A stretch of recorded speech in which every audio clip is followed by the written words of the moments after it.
This car has been off the road since 1996, which was the year I was born, and I now own it. Now, I know what you're thinking, another BMW that you're going to park up and do absolutely nothing with.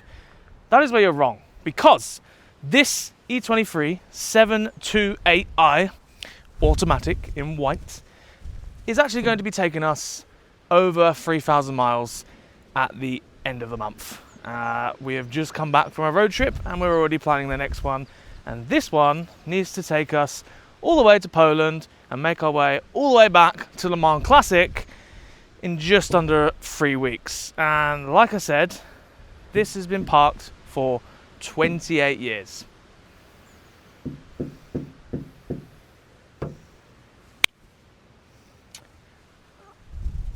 We haven't even got to the best bit yet. Now, what is the problem, you may ask? It's actually not that we can't open the bonnet. Ah, there we go. Ta-da! The problem. And if you look real closely, there is a literal bird's nest in the rockers. So I'm gonna let you know here that that engine is probably no good. Probably won't be going anywhere anytime soon, let alone in 3 weeks' time. Because where I'm standing, I can see all of the valves literally saturated in oxidization. So I would say that is a big problem. Now, what's more of a problem is I didn't take any of this apart, and I've never worked on an E23, and technically I'm not actually a mechanic, I'm just a guy that turns hexagons. However, I now have to put all of this big jigsaw puzzle back together and get it done in a quick, timely fashion, and anything that is missing I have to replace. And a BMW E23 is actually quite rare. Right now, that has a lot more horsepower than this.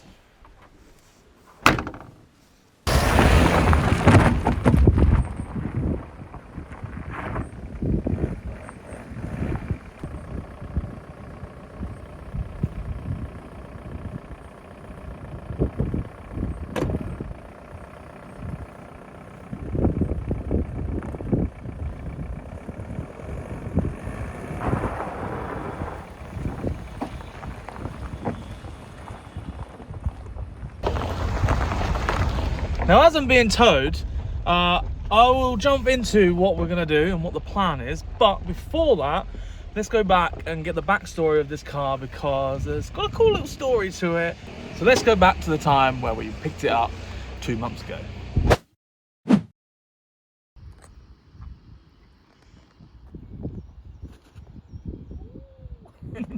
We're waiting for Manoj to turn up now. Mine's underneath there, but they also have their own 7 Series E23 732. This is their Project E23, which arguably is worse than the white one.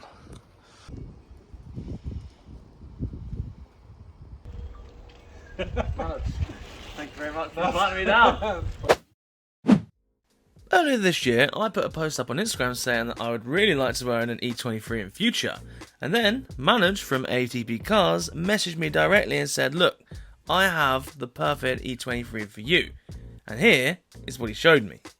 The guys over at ATP Cars have managed to source this completely rot-free E23 from a previous customer of theirs, and they insisted that I come and buy it. I say insisted, but it didn't take much convincing, because the bones of this car, while it may look rough on the outside, the underside is really what counts on these cars. And naturally, after them sending me a bunch of pictures, I came over and viewed it, and not long after that, I ended up buying it. So, we did film a couple of clips during this collection, however, the wind noise overtook the microphone, and unfortunately we missed the story that Manoj told on camera. So I'm going to quickly summarise what was said. Now, before this car was parked for 29 years, it was actually owned by an older gentleman who bought the car in 1986. Now, he was the second owner and the car was 3 years old when he purchased it. And he actually really enjoyed this car, and from 1986 to 1996 he cherished his car and he drove it all over Europe, and he really liked it. used to think that it was his wife's car, but secretly he really wanted it for himself. Now, he, in 1996, decided, I'm going to give it a little bit of a maintenance job, make it look a bit tidier, clean up all the tattiness, so he started taking it apart and giving it a light restoration. And turns out, one thing led to another, and here we are 30 years later, and it is still in a million pieces. Now, ATB bought this car just a couple of years ago now, and they were sold it on the one condition that they would put it back on the road and make sure they do something with it.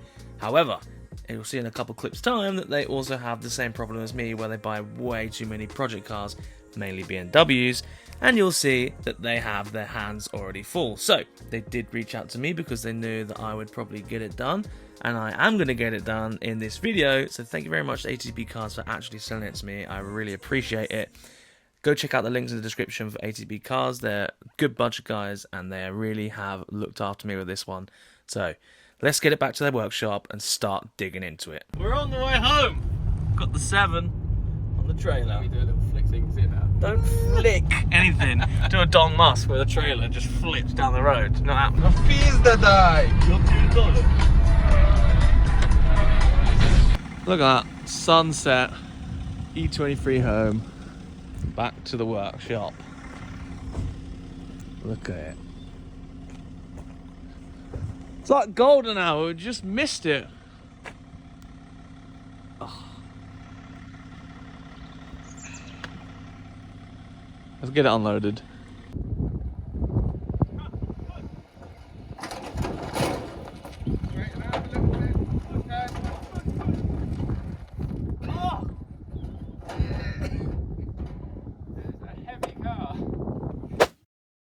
So there you have it. This car was in my ownership as of March the 18th. And thank you very much to ATB Cars, because they have really sorted me out selling me this car, and they knew that I would get it finished, which is why they actually sold it to me. So thank you very much. However, during the process, I thought it'd be well ahead of schedule right now. And like I say, less than 3 weeks until we're supposed to be taking this on a European road trip, and it's not ready. So we have a lot to do. So what do I need to do? I need to make a list.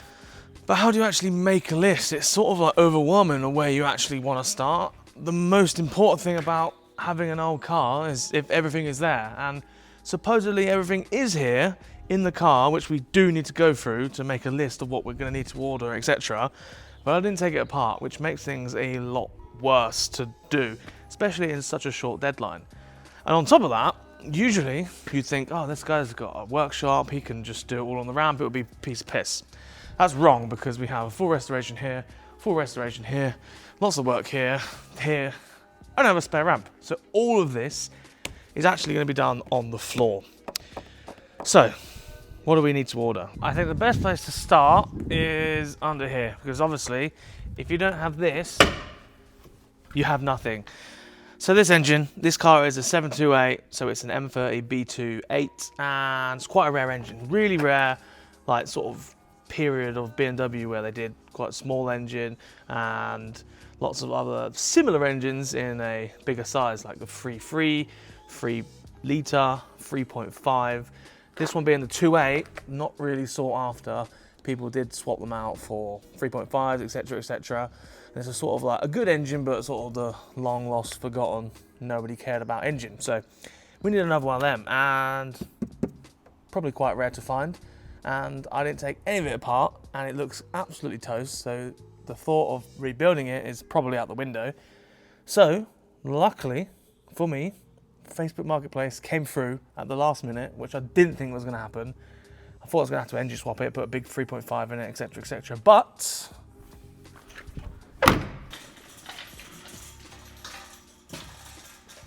ta-da!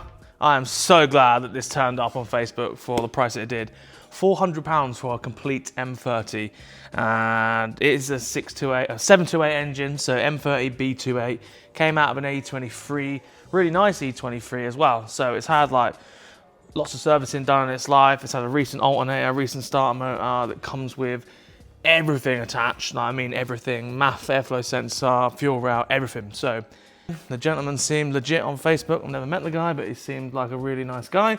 However, an engine alone is not going to get us on this road trip, or even down on the end of the road, because a car That is sat for 29 years. Needs a lot of love and attention. But what exactly is this car gonna need? I don't know. We're gonna find out on this very tight deadline. But what I do know from experience, from all the cars that we've done on the channel so far, classic BMWs that have sat for more than 3.5 minutes need a fuel pump. Where's the fuel pump? Around the fuel tank. Is this in the fuel tank? I don't know. Is it in line? I don't know. What we're gonna find out right now is what's inside this boot and what sort of fuel pump we need to order, because it's going to need one. I'm not even going to try. It's going to need a fuel pump. Even cars that have sat for a couple of years need a fuel pump. So what you're going to see in here is quite a lot of stuff. Ah, yes. Lurpak. Now, I'd be lying if I said I hadn't been in here already. I have been in here. And throughout this car, there is a lot of these Lurpak boxes. What's inside? Obviously not butter anymore, but lots of random little screws and clips. There's quite a lot of Lurpak in this car. Oh no, different brand here, different brand. The Anchor half fat spread. What do you get in there?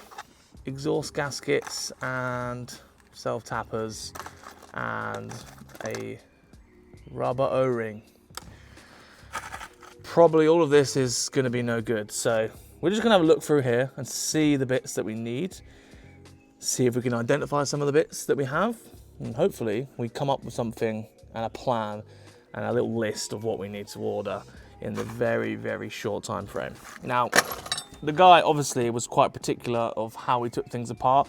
If you see these pictures, you'll see that obviously it was all laid out in his garage and everything's sort of been chucked in here for transport, so it hasn't always been in the boot of the car. It was laid out in his garage, and he was very particular about the car, so I'm hoping most of it is still here. Dizzy cap and leads. Coolant pipes, most likely gonna need like all of these. An oil line. That looks important, but it also doesn't look BMW. I don't know if this is meant for the car or not. This looks important. Do I know what it is? No. This is fun. This is fun. See that there? That's paint, dried paint. And because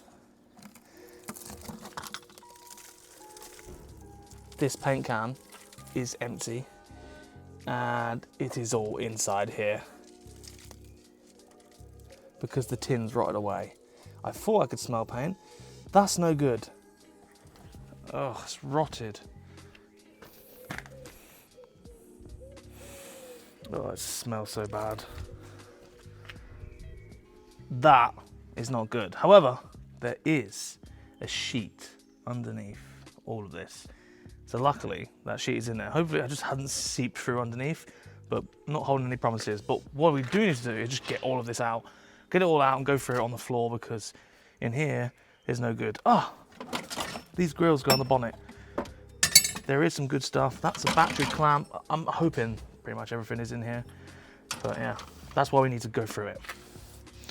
As we thought, there is quite a lot of crap in there, but there's also quite a lot of good stuff. Bonnet struts, are they going to be any use anymore? Well, that one's rusty, so probably not. I'm hoping, I'm literally praying actually, that the carpet underneath this little bit of blanket is going to be okay, because well, it seems a bit wet. Oh look, a circlip. That's probably for something important. Oh, I'm scared. Oh no, it's like stuck to it. Oh no! Oh no.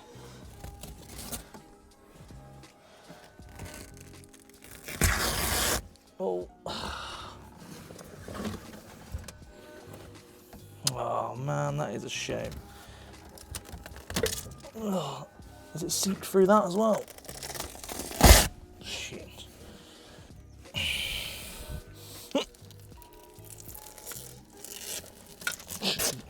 Should probably be wearing gloves with this.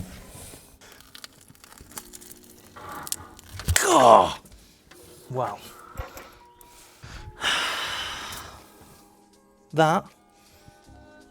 It's not very good, is it? Oh, it's gone through that and all! Oh my god.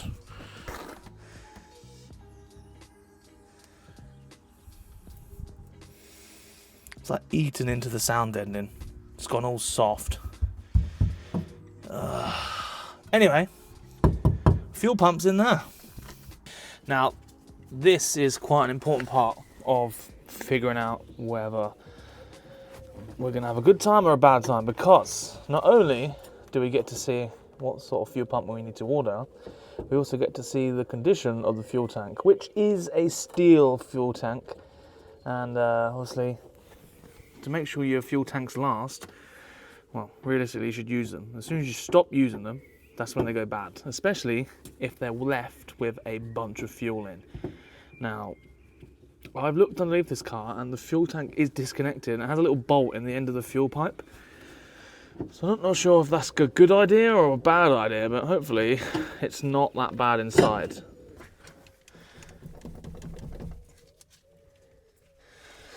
Oh, I can smell fuel already. It doesn't smell good.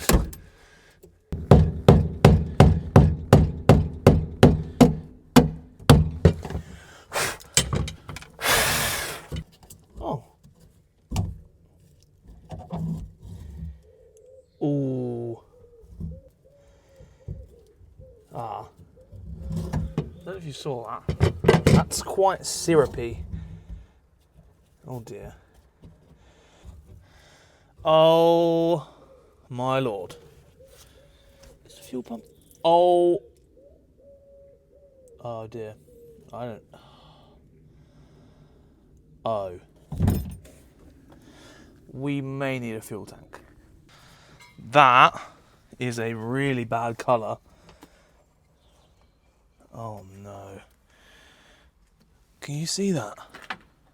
Oh, I'm gonna. Oh dear. Hang on, let me empty it. What the hell is in that tank?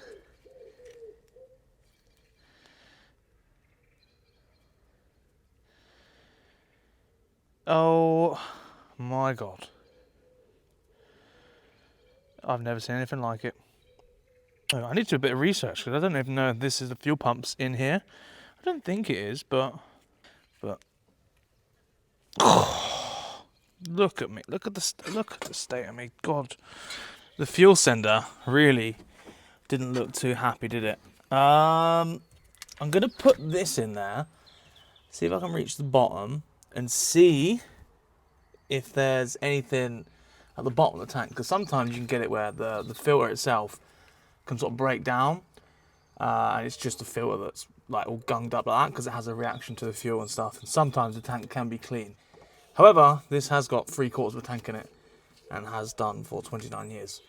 I am hoping, praying and wishing that I can get to the bottom and there's no thick sludge at the bottom, but you don't know, so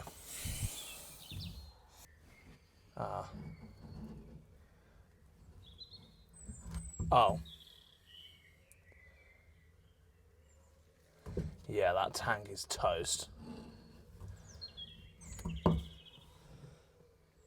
Oh my god. Well, looks like we need a tank, a fuel pump, and everything else around it. I'm glad the fuel tank has been disconnected though. That's probably why. Oh, that's so annoying. Now, I guess I'll take the fuel tank out on the floor, shall we? These bolts look suspiciously crusty. Eyes, heat. If there's anything flammable in that tank, I'll be happy. Well, let's have a go.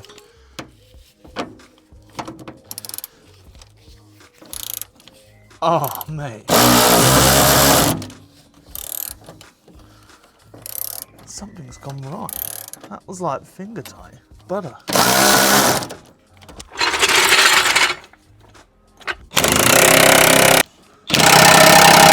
Nice.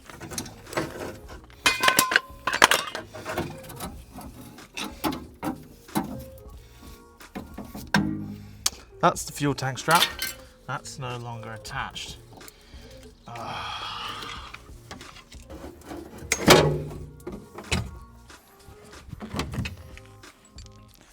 Why am I doing this on the floor? Idiot. Oh, am I working on my driveway? What's going on? Oh no. That tank's rotten. Around the fittings. If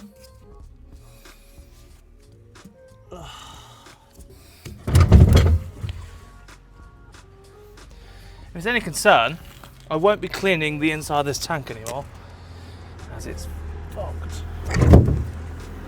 Oh! Oh my god! Look at that! Oh my god! This is literally the worst tank I have ever seen in my entire life. Look at that! Look at that hole, man. That's incredible. That's absolutely incredible. I don't know why that's done that in one spot. But yeah, I think breaking those lines in the syrup inside was the least of our worries. Holy shit. Well, can't do much with that now. I guess what I'll do is I'll start pulling the calipers off because they are absolutely 100% going to need rebuilding or replacing.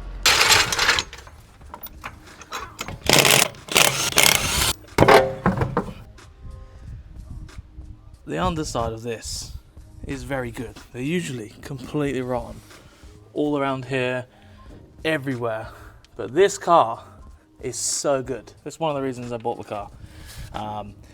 This caliper is very much stuck on. So just going to pull this off, take the brake line off, see if we can push it backwards and forwards. And if we can't do that, then we're basically going to have to send these off for a refurbishment. Now, 3 weeks should be enough time to get this car done and ready to go out the door. However, right, this is not any normal ordinary car, and I don't have any normal ordinary time frame because, as you know, my workshop is rather busy all of the time. Oh great, I have split the metal brake line instantly. Oh. I hope that's not a sign of what's to come. Now, unfortunately for me, that actually was the reality of what was about to happen, because as I went around the car, everything sort of fell apart. Now, it's to be expected with a car that's 30 years old, but I wasn't expecting the fact that I wasn't going to be able to replace any of these parts as quickly as I thought I was. The E23 is very hard to find bits for, and now I needed a fuel tank, rebuild the calipers, fuel lines, brake hard lines, the lot, and nothing was really going my way. And from this point on, it got a little bit touch and go, and I actually couldn't spend as much time on it as I really wanted to. Saturday, the 14th of June. The car still looks like that, and that means there's 12 days until we have to leave. 12 days, and it still hasn't really progressed. I think at the start of the video I said I got about 3 weeks. Yeah, half that nearly. Turns out E23s are a nightmare to get bits for, and this week has been all in the workshop getting as much work done as I can on customer stuff, and now it's the weekend. I'm going to fully kick into it, but yeah, the majority of this week has been trying to find bits for the car so I can make the project actually happen and make this video actually happen. It's a nightmare. Can't find a tank anywhere. Tried every single breaker in the UK.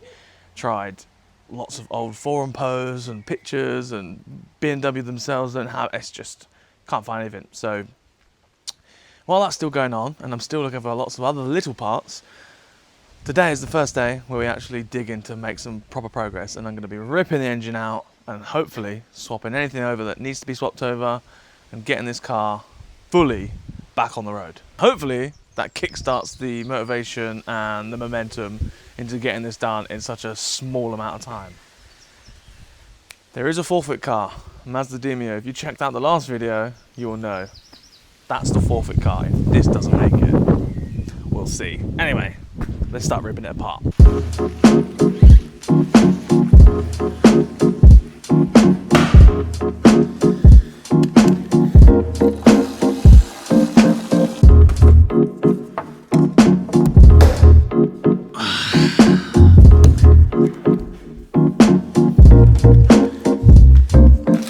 Luckily, half of this job was done many years ago. I've got to undo the engine bolts and the manifold, and we're good.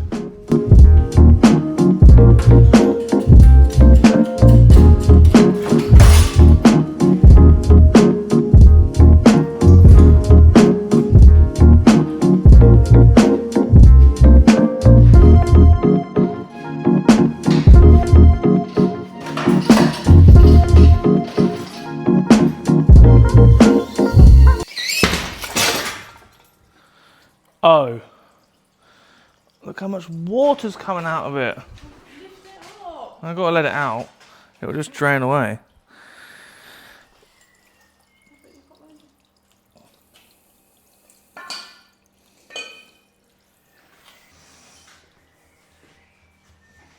That's a lot of water.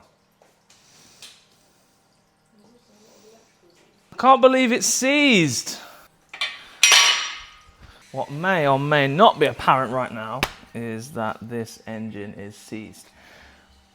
That wouldn't be a problem because we're changing it. However, the torque converter we do actually need. And to gain access to the torque converter, you need to be able to spin the engine over, which we can't because it's very much full of water. I can just get to one bolt underneath here. The rest I can't get to.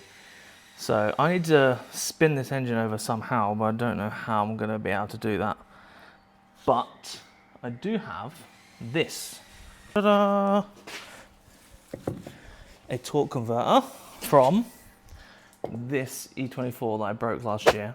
Now, I think it's the same. It looks the same to me. All right? And I think we can get it to work on the other engine. But I still need the bolts.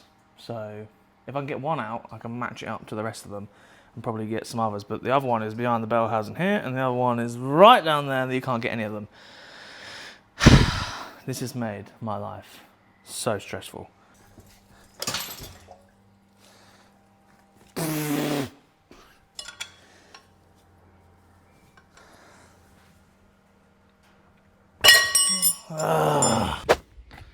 Now before I chuck the new engine in, I'm going to give that thing a thorough clean because that engine bay has 40 years worth of grime on it, and just getting the engine out alone left me with 2 black sleeves.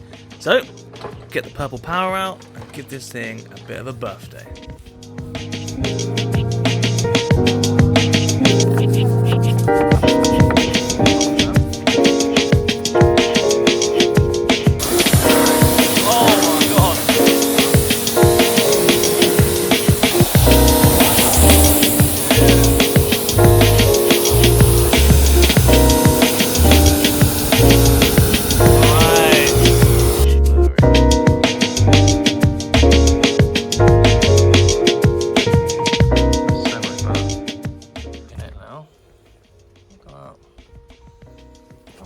Rust is in it.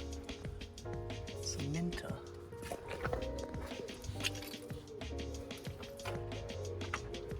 What a gem. Oh, let that dry overnight then. Nice.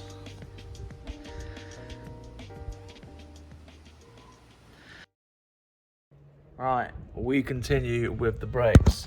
Sit you on the disc there. I'm just making some hard lines for the caliper to the flexi, basically.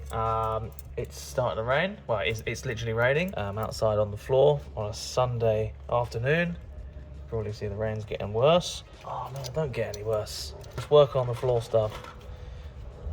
No, it's not good. It's gonna really make progress on this car. Rather slow. Is what it is, but we gotta crack on. I'm literally making these and doing all of the hard lines and flexis throughout the car today. Put the engine to the side for the second because I'm pretty sure I can get the engine sorted. That's not really too much of an issue for me. If I need a master cylinder by the end of this brake situation, then I need to know yesterday because I need to order one. So yeah, it's going to be hit or miss whether the master cylinder is going to work.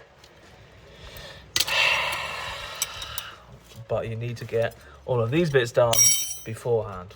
Don't rain anymore. Best tool ever. get yourself one of these. Brake flaring tool. Can't get it wrong. And of course, we're always using Hale braided brake lines. We have the full set all round. That's one side done. Now to move to the other. Why is the sun now coming back out after I'm soaked on the floor? I love working on the floor. Don't know if I mentioned it.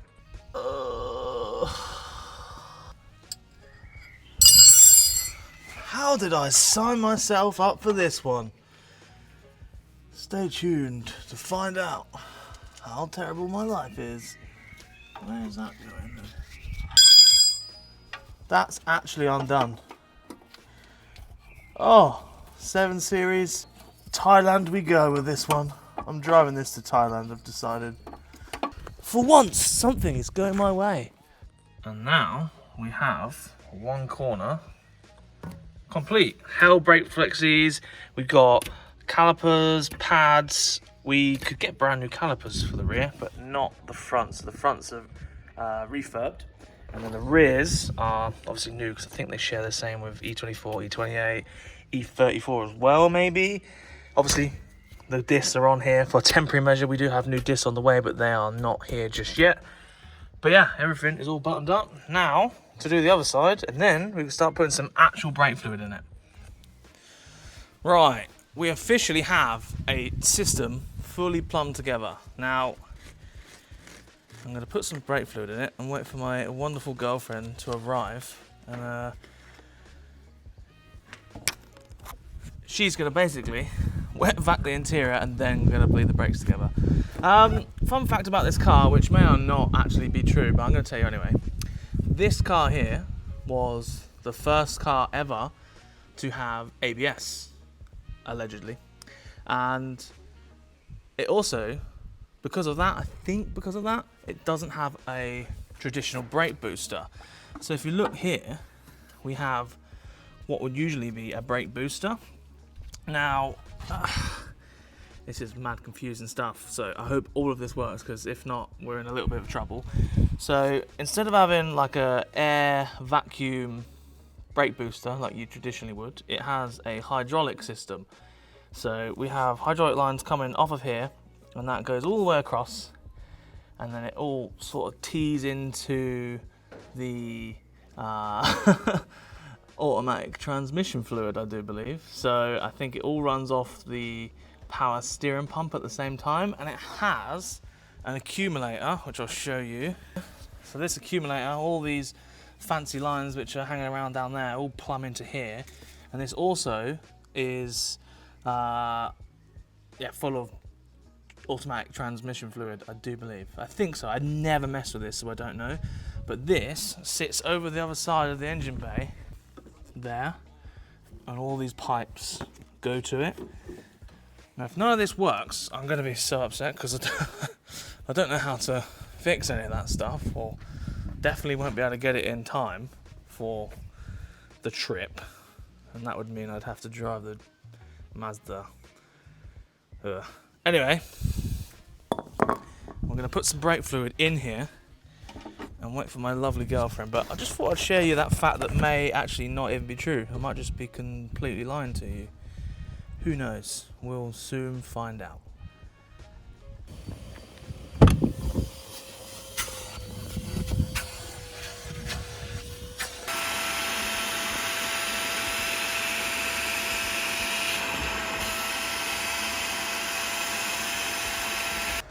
I'm just going to see if it's going to work. We've got to just get some pumps through.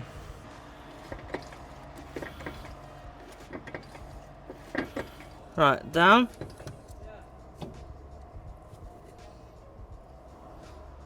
Five and hold again.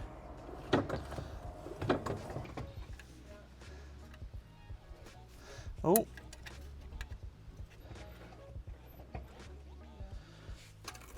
Oh, and again.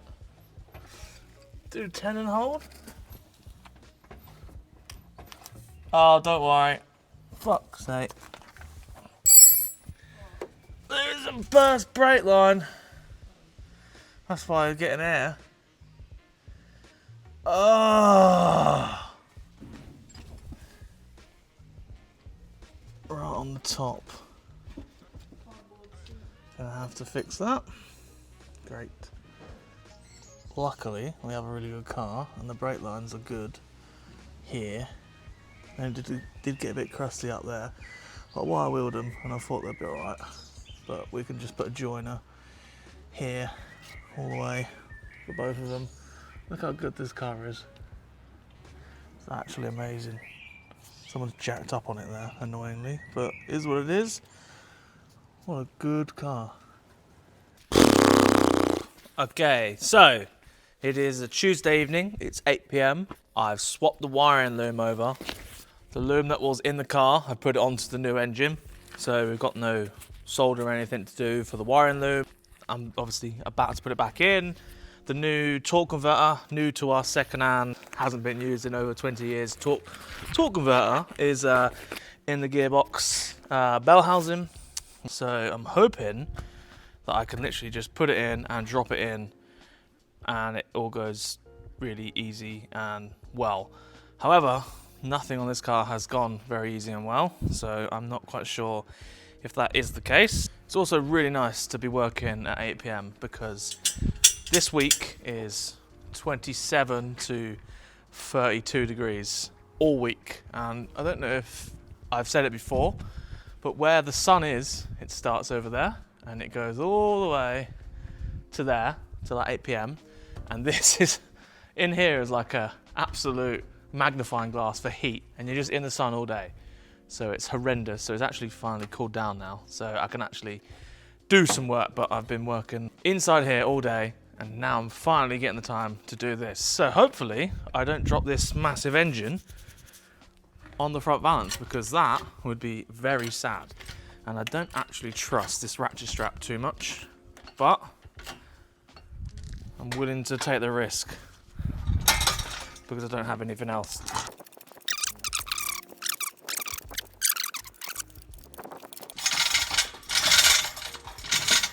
I have friends. I literally have friends. Apparently none of them right here though. We're in.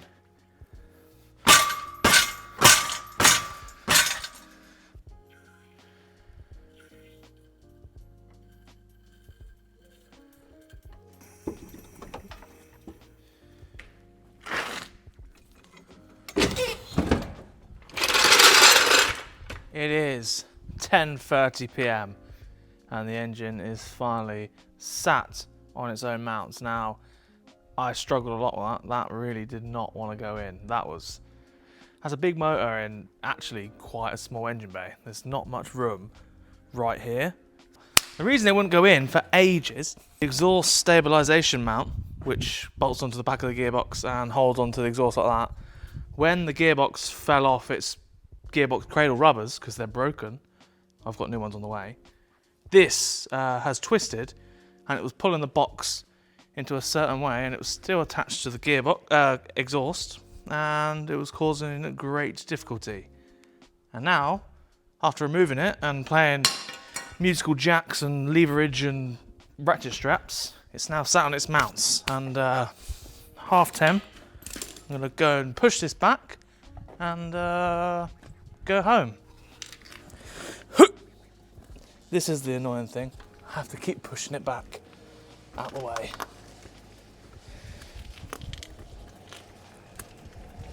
Ugh. Dirty boy. All you're gonna hear is the compressor screaming.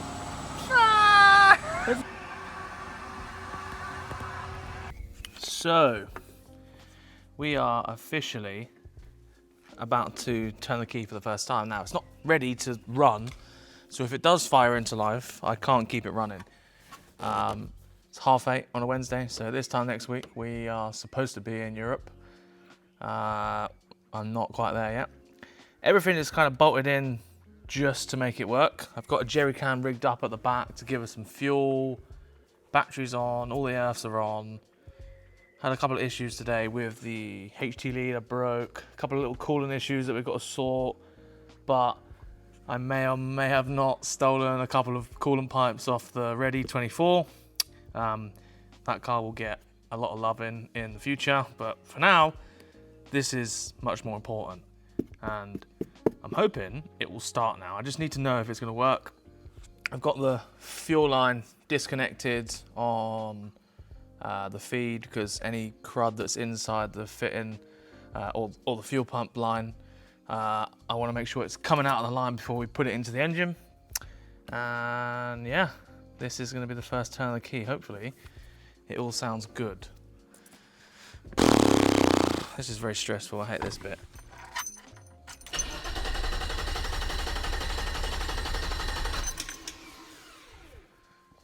Did we get any fuel out of that pipe? Nothing.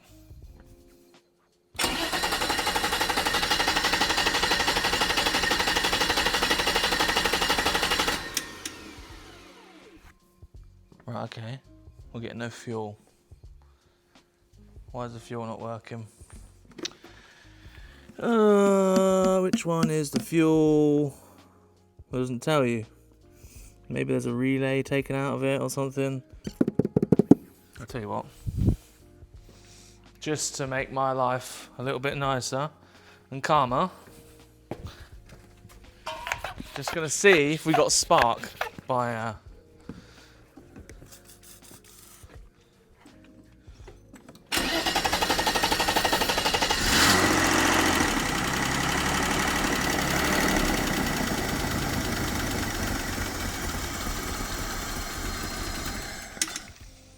Nice. Nice.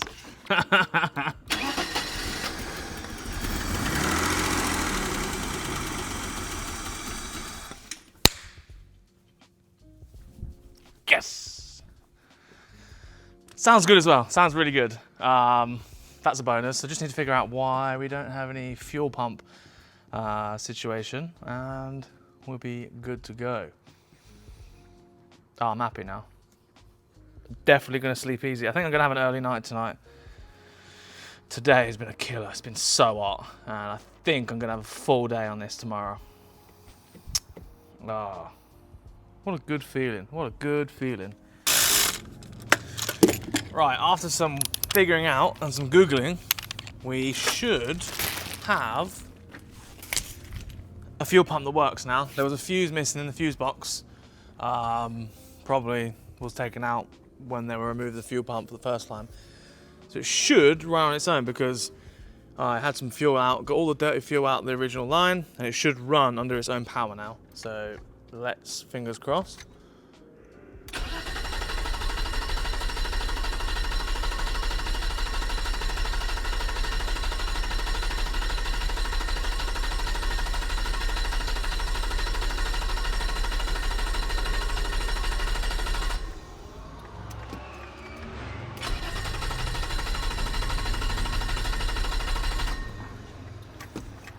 Have I put the fuel lines on the wrong way around?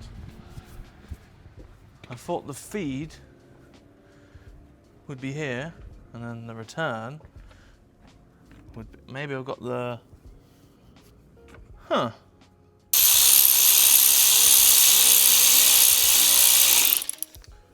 try that again.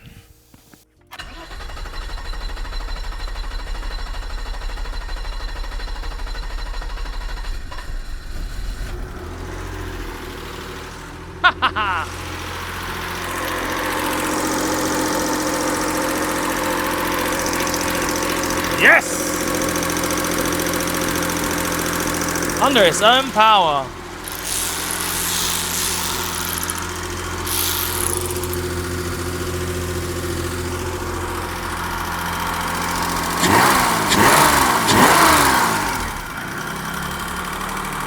It runs mint as well.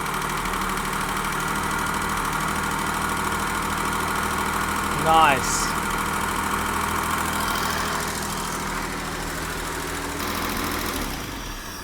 We'll turn it off because we don't have any coolant, but I am happy boy now. I can actually go to sleep and not think, why didn't that fuel pump turn on? Yeah, winners. Now, I've literally got to get the cooling system plumbed in, power steering plumbed in, top up the box oil. Actually, I went to top up the box oil and the dipstick said it was full, even though like 700 litres of box oil has fallen out everywhere. So I'm not quite sure if that was overfilled or I've got to fill it when it was hot. I'll do some research tonight, but we're looking good. We're looking real good right now. That run, really good. So when the filter and everything's on, I think it's pretty much plain sailing. I guess we can actually go and lower it soon.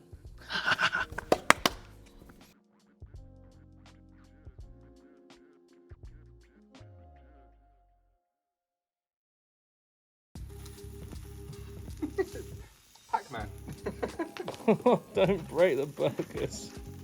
I'm the meat man, I know what I'm doing. You are the meat man. Charlie's keeping me sane. Oh! Meat man. Mmm. Burger. Nice. Thank you, Charlie. That's okay. Oh. So, barbecue's going. I'm figuring, why is the windows not working? Because if we go on this trip, I'm going to need the windows down, and none of them are working. And I've been doing all the wiring, checking the relays, checking everything. Turns out, Charlie's found a switch. Which is on the early models, there's a breaker, which is like a big tube thing with a little plastic button you meant to knee with your knee. Yeah. On the later models with this, there's a little switch that goes right under here, but Josh decided to remove the panel, and we're going, where's this breaker? Where's this switch? And I go, Press that. I sit in the car looking around, pressing all these, and I just see the switch, and I go, oh, it's the switch! So You just turn it on. and that's it. You can turn all of the windows down. All of them. You can turn them off with that one switch. There you go, look. That, back Look at that. This one works, but that back one has the door card off, and I imagine that's because the window doesn't work. And look, as soon as you press it, nothing. On any window, so you think it's going to be a relay or something worse. Yeah. Do that and like magic. Oh, it's as if you're a genius, and I'm just an idiot. What would you do without me? I'd have been sitting there sweating with the windows up, mate. That's what it was. Right. Me and Charlie, who sat there drinking a beer, have bled the brakes. We've filled up with coolant, filled up with power steering fluid. I've just topped up the gearbox oil, and we are officially going to let it start and hopefully idle and gain temperature under its own power. And hopefully we don't run out of fuel in the process. We've just got a little tiny jerry can. But yeah, this is where it all gets fun, bleeding all the systems.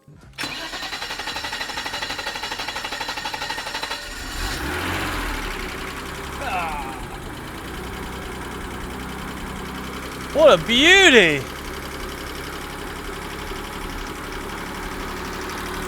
Runs sweet! It's picking up speed. Yeah, it's cold start.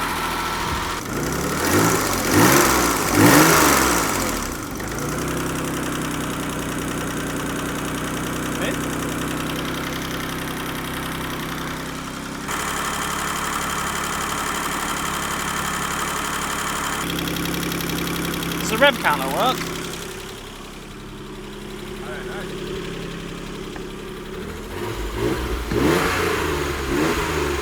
No.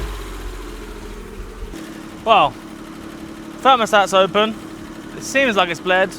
We're gonna probably have to turn it off because we don't have a temperature gauge and I don't know what's going on. We've got no dash revs or anything like that. We also don't have any drive either, so we need to just smash in the dashboard to try and make it work. We need to try and make it work because we're in the unknown now, but it runs mint and I'm quite happy with it.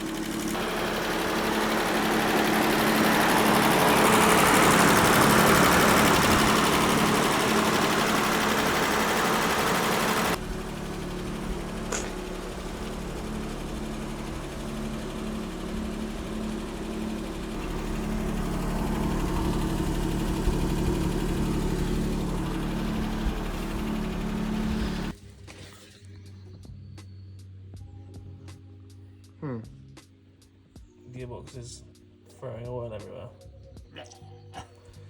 Let me turn it on and see if that's stopped leaking. Let me get out. If it stops leaking, then it's okay. If it doesn't, then we've got a gearbox pressure problem, which is why it won't drive.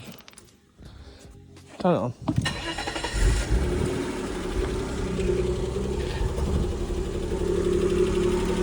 It's still Oh, it's moving.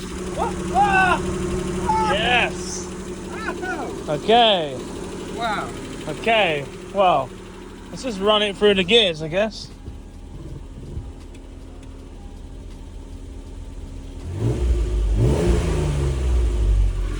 Going?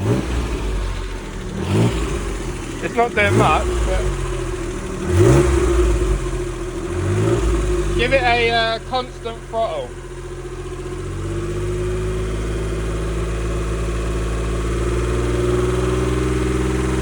Try a different gear.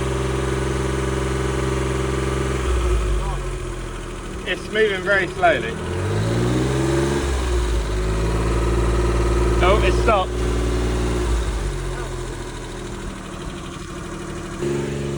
Well, we had drive. Oh.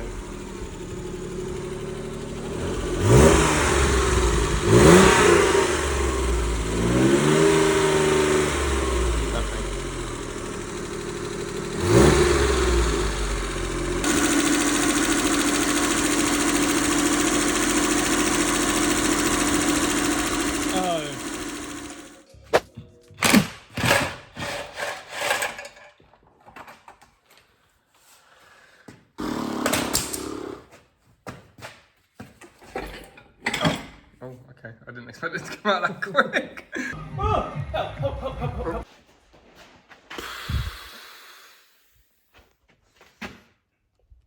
We have issues. It's gone 12. Me and Charlie are here working on the E23. We took no precautions and put the thing on the ramp, moved everything around to get on the ramp because I have made a bit of an accident while fitting the gearbox, which is why we have no drive. And we've already figured it out, and we've not just spawned in another one out of the bottom of the car. I had this gearbox here spare. This is the one out of the car. Don't laugh! Now, the problem is the torque converter here. You're supposed to push it on, and then once it's on, you have to make sure these are lined up in the groove, and that is because these drive an oil pump in the gearbox.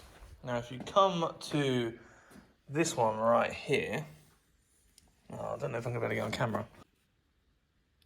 You see that tooth there and that tooth there. Well, if you go over to this one, which is the one we had in the car, that tooth is a bit broken, and on that side, it's not even there. And basically, I pushed it on, had it all lined up, and then had the nightmare of putting the engine in because the gearbox cradle mounts were all over the place. And what I think's happened is the torque converters fell out a bit. When I did this bottom bell housing bolt here, it was about 5mm gap. And as I did it up, it went click. And I thought it was the dowel just here. Stop laughing. No, can I just say, it wasn't a click, it was a snap. Yeah, but I thought it was just stuck on the dowel. Which is what I also thought. Because there's one there, and I was like, oh, sweet, because that's the sort of gap that it was. That's the gap, how big the bell housing was. So I thought it was that, and obviously we put everything back together, got it running, and it doesn't work. So yeah, annoyingly with these boxes, you have to line up one spline, two spline, and two Three notches. spline, yeah, and I think I just messed it up. You want to know, I wouldn't have ever guessed that, so... No, shining torch in your face. But these boxes are not the same. This is from an 83 car. This is from a 1990 car. They're both 4 HP 22. 4 HP 22. But the rear flange is different on both of them. The bell housing's the same. This one has... I've just noticed that we definitely can't change it over. Why? Because we thought we could swap this over. This is how you control the shifts, manual override, backwards and forwards. But this one is electronically actuated. And we thought, if we just take that lever off there, then we can just put the manual override on it. However, kick down doesn't have the hole for the kick down. And this cable is the kick down button. So we don't have a kick down for that gearbox because that's a switchable gearbox controlled by an ECU, etc, etc. So what we do need to do is pull all of this. We just figured that out live while I'm recording. All of this bell housing off. We should be able to pull all of this assembly So this out. is the bell housing. This is an oil pump for the actual pumping of fluid. And inside there's another gear, which has also got to come out, and that's the gear we now transfer to that one. So we can put that into that. But this has a different part number to this one. They're 4 HPs, like. And the same box, but they're slightly different. But I spoke to feel like this piece might be the same. If not, we're in for one hell of a time because the other gearboxes, they've got another one of these. The E24 has another one, and that one is the same as this one. So we have to have this box working. And Is the E24 one electric as well? yeah, it's exactly the same as what this one is. Switchable. If not, manual swap. No, we ain't got time. It's Thursday. Well, it's Friday morning. We're going in. Well, I'm going on my own in for Wednesday morning, 7 a.m. Oh, 4 days. 4 days, and it's Erin's birthday on Sunday, So 3 days. and it's 31 degrees on Saturday. 2.5 days. Oh my god! That's the problem. I still feel. I'm still battered as well. It's Friday night. It's 8 p.m. Not even started working yet. Now. You got me. Charlie's here and we're going to take this bell housing apart and watch it all explode. Let's go. And these specific size bolts are all the same. Just strip it down. You did your research. Yeah. This is scary. What was that? That was the oil pump gears. Yeah, you're too close. They're the oil pump gears. That's what we broke off. If we're clever, we should be able to literally just put the whole bell housing off of there and put it onto there. Oh, that's quite smart actually. Yeah. Big man.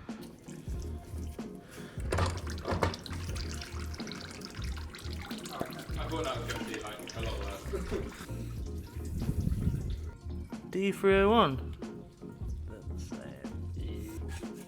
Full disclaimer, we have no idea what we're doing with this gearbox. We're just looking at stuff and making it fit, and I think we got it figured out in the end.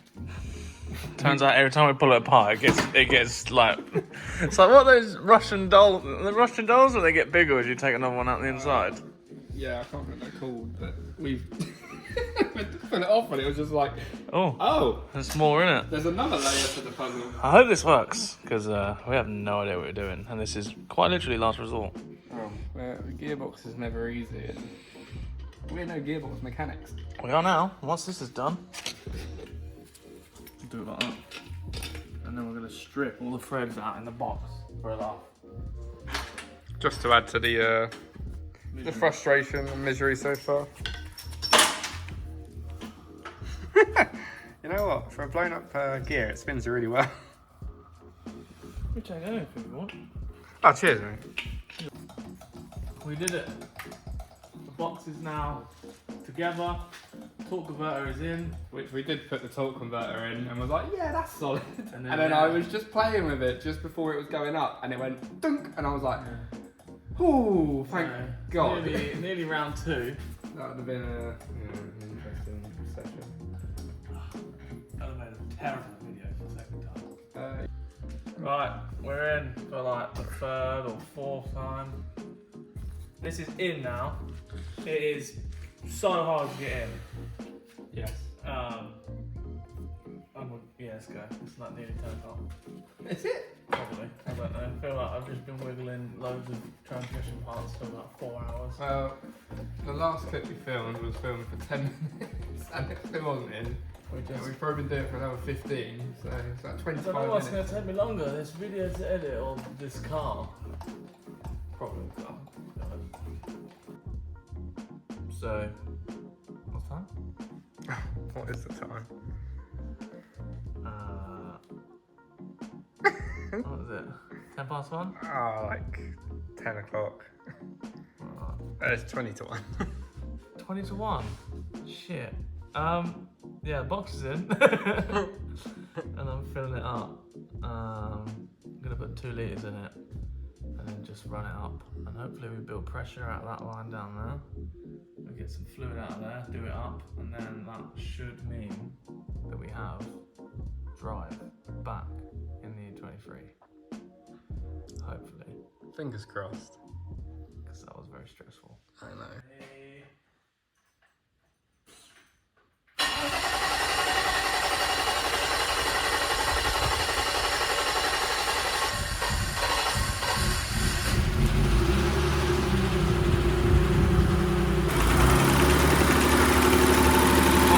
Coming out of there. Oh yeah. I think we've got an air leak. Are you ready? Fingers crossed.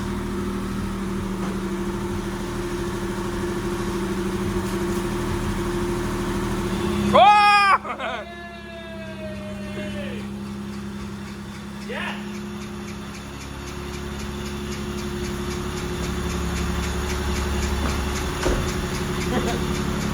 Let's let it run through now, get it hot.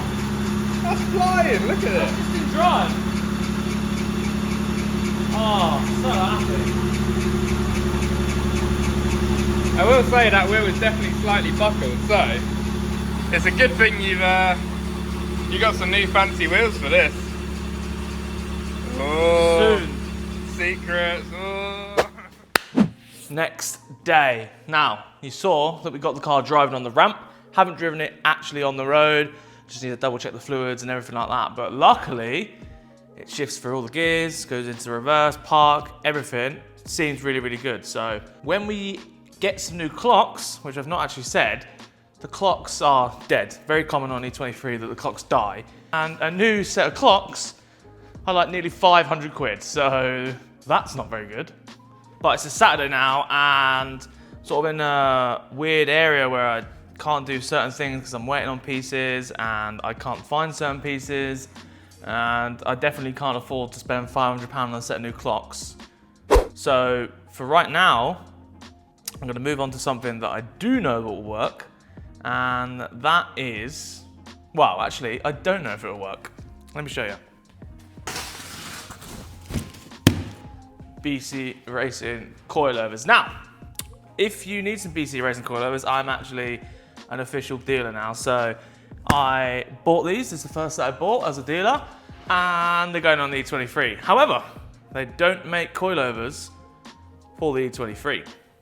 So these are E28 coilovers. Now, they're very similar. They've got the same diameter struts. Top mount's a little different. Well, the rears should bolt on, but a couple of bit of modification on the front, and we're good to go. We're not going crazy low. I have a nice set of wheels for it, which should set the car off quite nicely. So I think you're gonna like this one, but for now, it's basically 30 degrees in here now. It's a Saturday. We're having a mad heat wave in the UK, and it is killing me. So I wanna get these on and go home because my body is telling me, go to bed, but I can't. Anyway, must continue.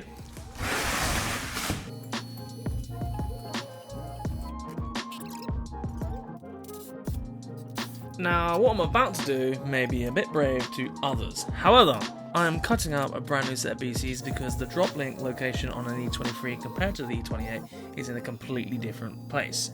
Also, there is a brake line tab that needs to be welded onto the new bracket, and we need to make sure it basically imitates the E23 strut. Once they're all welded in, it's all good, and I'll give it a coat of stone chip. However, cutting up a new set of coilovers, I would not recommend doing it if it's your first time, but I managed to get through it and it works. Okay, it is Monday. We have painted lowers, we've got the BC stickers on, the rears are here ready to go on. I just need to basically pull half the boot out of the back of here and then put the rears in, and then we'll chuck the fronts in along with our new discs. Now, I'm not going to bore you with that because you've probably seen me install coilovers many times. So I'll just show you when they're done.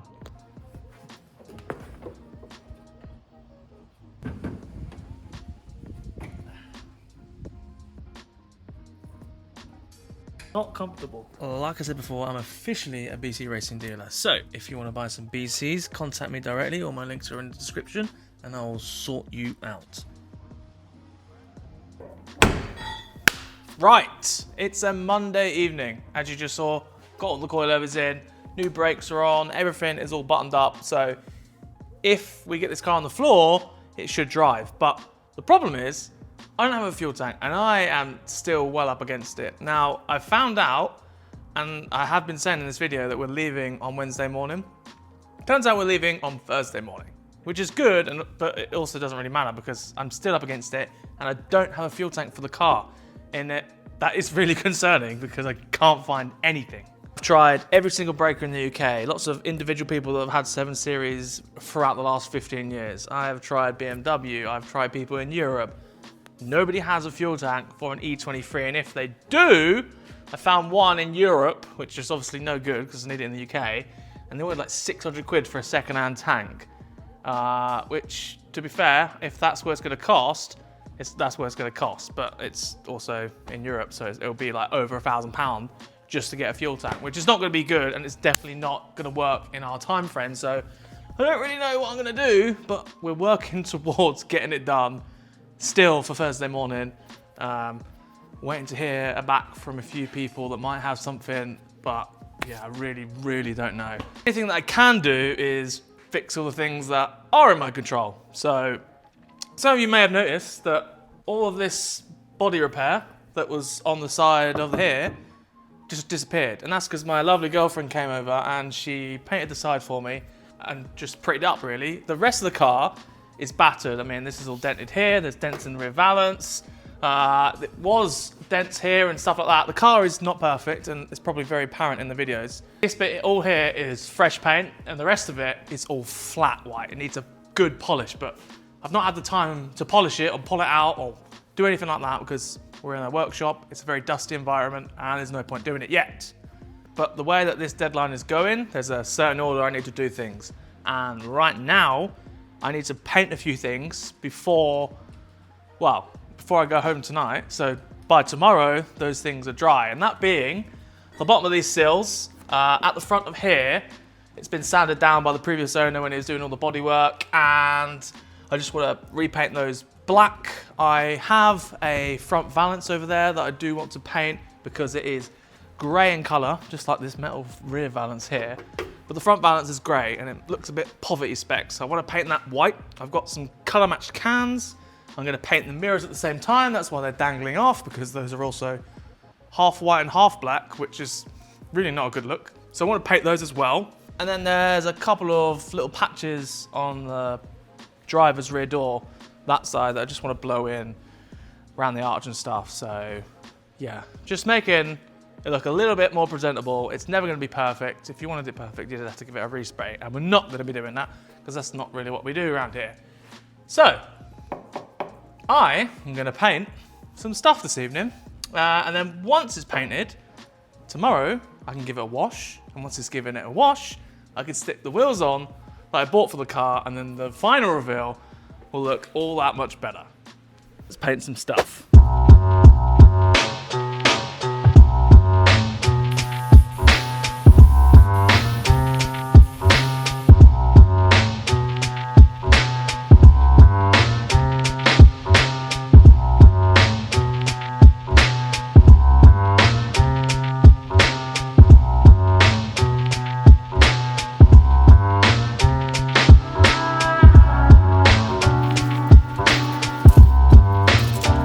Front valance is painted, isn't it, Charlie?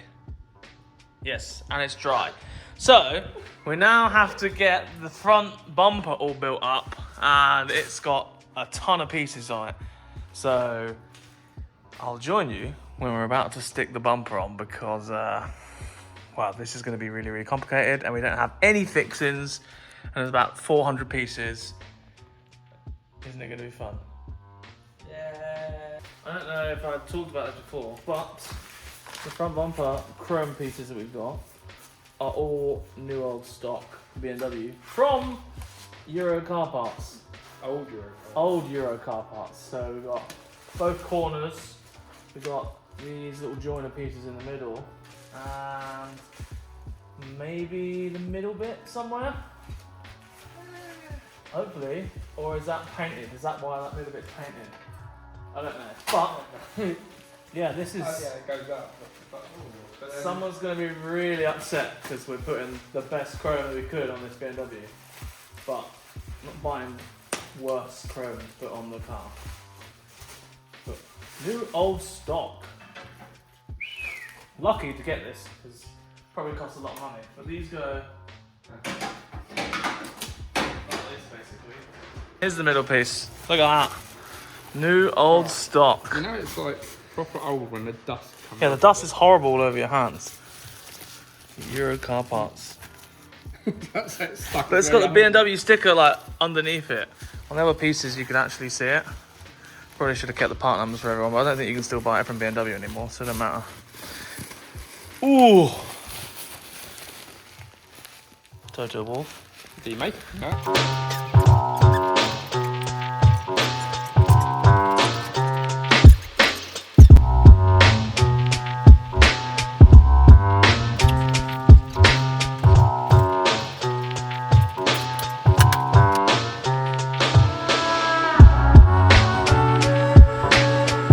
It looks like a car again. Now, I was gonna wait to show you the wheels, but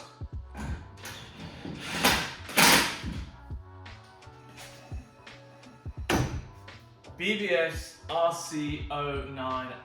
Now, this is a very chunky setup, something that I wouldn't really usually go for.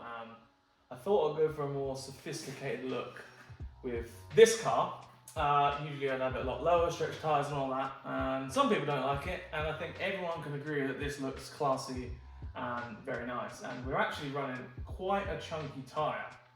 Nexen have actually kindly sent us out a set of 4 Enfera SU1s. Now these are 235 45 R17. So thank you very much to Nexen for sending those out for us. They're going to go really well across Europe. Now, if you want to get some tyres from Nexen, I'm going to potentially put a discount code in the description. So check that out. Hopefully I don't forget to put it in there. And we're going to basically get it on the floor now, see how it sits for the very first time. And then hopefully we can jerry-rig up a little fuel system and drive it around the yard for the first time in like basically 30 years. So yeah, I'm super excited. We've got spaces on the front, spaces on the rear. Fingers crossed this goes well. 1:43 a.m. 1:43 a.m. We're leaving to go to Poland in 27 hours. 27 hours. I've not even driven it yet. This looks cool.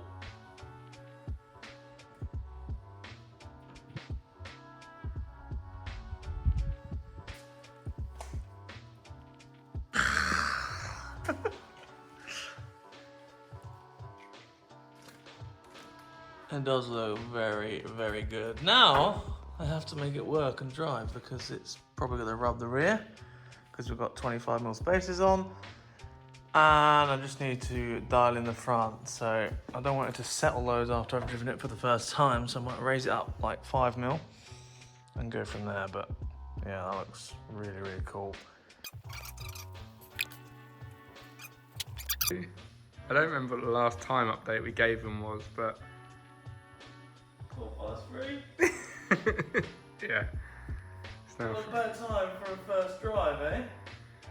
well, you did say to me you was leaving Wednesday, and thankfully you're actually leaving Thursday now, so. Yeah, because if it was actually leaving Wednesday, I'd be leaving in about 45 minutes to go to the ferry. So while I run out of time, we've jerry-rigged the fuel supply in the boot, so we can drive it around the yard and see if it actually works. But I'm supposedly getting a fuel tank tomorrow, but I don't know yet. So whether or not this is all for a waste of time. But you can just have a load of jerry cans in I don't know if I can just get away with putting loads of jerry cans in the boot. But I just need to know if it dries now before I go to sleep, otherwise I'm just not going to sleep. So, let's go.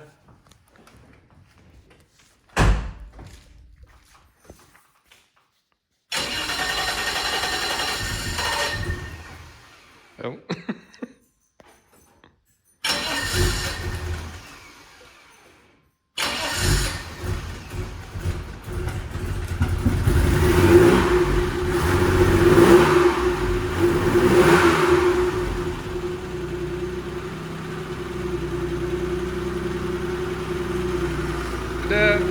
fogs light?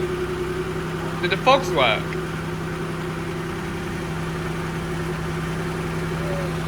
One of them worked.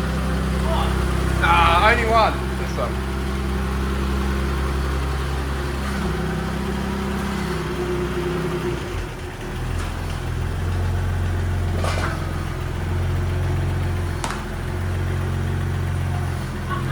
God, this is wild. To see this thing actually drive.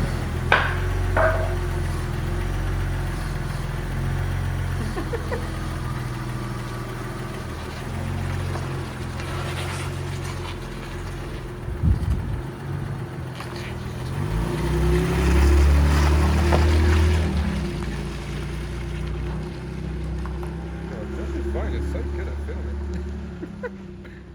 I'd say if this was my phone, you'd be seeing pitch black, but seeing this car move for the first time,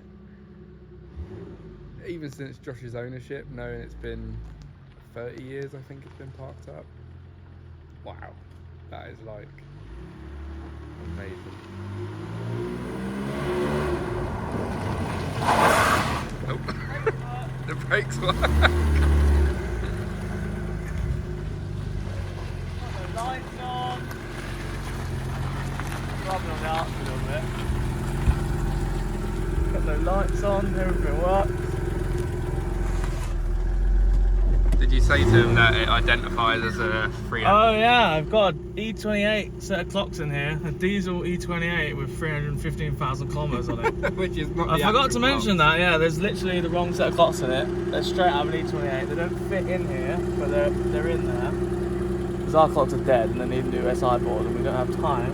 So plug these in. Jobs are good. Who would get you there? We'll do another lap.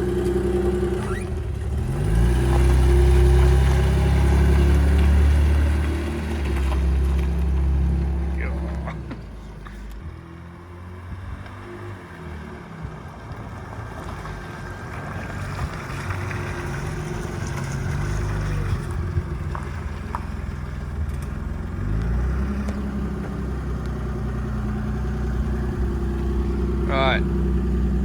I'm going to tell you, number plate light don't work. Oh, you were joking.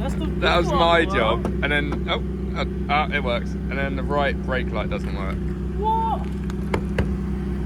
Oh, okay. No. Let's go. Amazing. Let's go home. Oh, God, let's go home. I was just saying to the camera, like, how good your camera is at picking up, like, darkness, but genuinely the sun is daylight, the sun is coming up. It's literally daylight. I was like, oh shit. Oh, look how brilliant it looks. It does look really good. It needs. Needs to raise the front up a little bit, I think. It's probably not full lot, not like months, but it looks nice like that. That looks so cool. Oh God.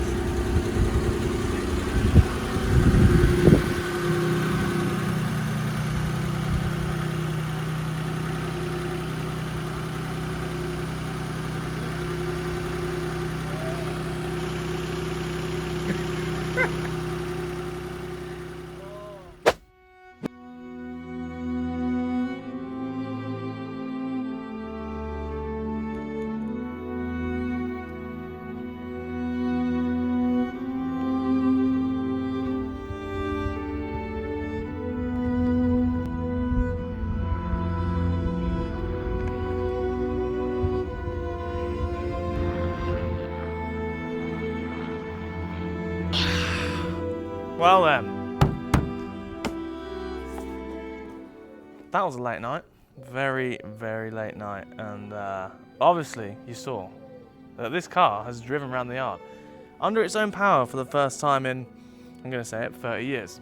Now, that is good, and it's also bad, because we're supposed to be going to alt race in the morning and doing this massive road trip, and I feel like I sort of failed because I've been let down with the fuel tank again.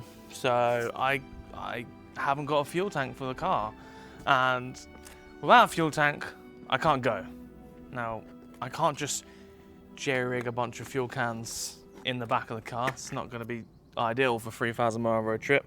I've also got the interior to do. I've got the whole car to machine polish. I haven't got any mileage on it or anything like that. It's got no MOT. I mean, I'm happy that it's done, and I appreciate Charlie staying with me these last couple of nights, just trying to throw everything and getting this car actually done. But yeah, I feel like a little bit of a failure that we didn't get the car done, but I guess it is working now, and when we come back, the car can be, you know, slightly finished, and we can take it on another road trip another time. So yeah, I guess it's good in that sense, and I think it looks amazing.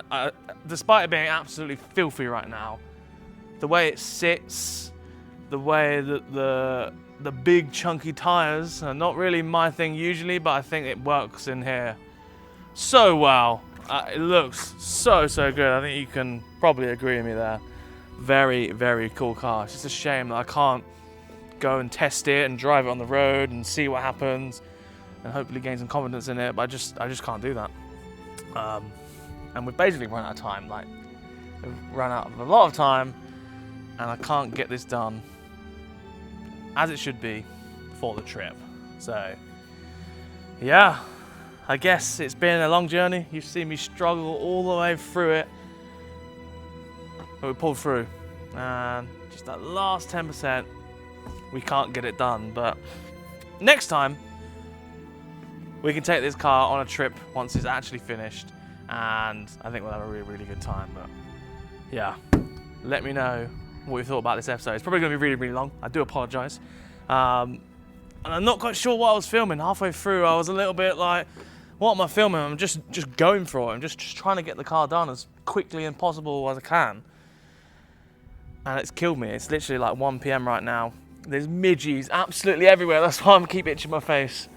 We've had a massive heat wave. This car has taken everything out of me. But I think I can be pleased with what I've done. It's just a shame that we can't go on the trip. But there's always next time. These midges are just doing my absolute head in. So with that, I'm going to have to end it here. 30 years off the road, and we're finally nearly rolling. Thank you very much for watching this video, and please subscribe. We're very close to 50k now. This sort of build is something that I want to do moving forward. Big, massive long builds in big video formats like this. It takes a lot of work, and I need a lot of people to watch it to make it happen. So yeah, if you enjoy these videos, please just interact with it and share it. I think I'm doing a pretty good job. Thank you very much for watching. You will see this car in an upcoming episode where we actually finish it and take it on its first maiden voyage. So yeah, thank you very much. Goodbye. I'm gonna go to bed because I am absolutely knackered.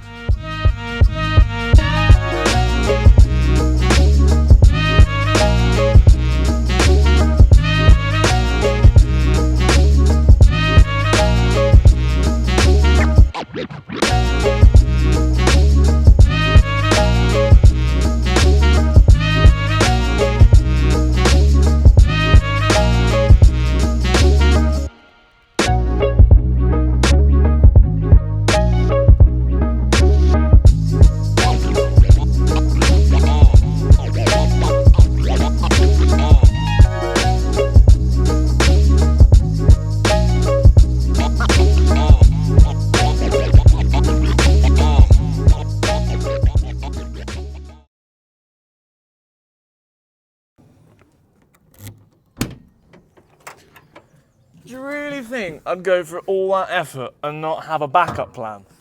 Come on. I leave in 15 hours. Let's go.